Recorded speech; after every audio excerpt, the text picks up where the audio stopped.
Hvad så der, boys and girls? Det er JM, der sidder her igen. Det er kraftigt lang tid siden, jeg får lov til at se mig. Men jeg har haft rigtig meget at lave. Virkelig meget at lave. Jeg er lige flyttet og været i køkken og lidt gulv og det ene og det andet. Der er så med mine kammerater. Undskyld. Og så er hans kæreste. Så det kører bare max. Men det jeg vil lave lidt i dag, det er, at jeg prøver at lave en ny lille web-battle. Ikke web-battle, som man kan kalde den. En lille web-battle derude. Hvis jeg kan nyde af det stadigvæk, så nu er jeg kraft til, at jeg ikke kører snart 3 måneder. Og hvis jeg tænker over, hvorfor jeg har min lille hue herpå, så er det fordi, den varmer mine ører her godt, og jeg kan se lige herovre, at den varmer ligger der.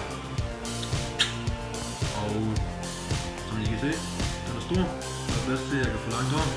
Det er først på på, og på igen. Men en lille sidspar. Men det var den her website, vi skulle lige prøve.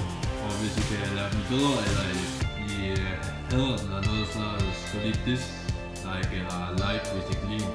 Eller abonnere, så kan jeg Svend også få se den. Men det var jo bare, ja, det er ikke godt. Godmorgen.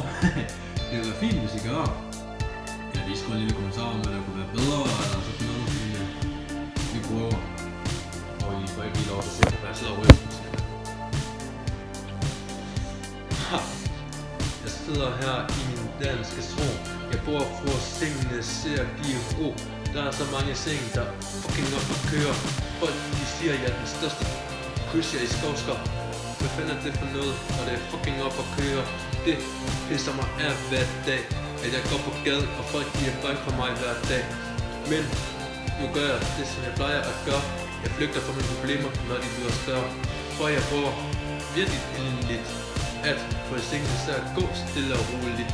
Men det bliver bare større og større, og jeg magter det helt ikke mere. Så hør på, hvad fanden det er, jeg har fucking sige. Jeg er ikke på stoffer, jeg er heller ikke på kokain. Det pis, det rører jeg ikke. Og så ikke mere. Og mit liv, det er kommet videre, ja.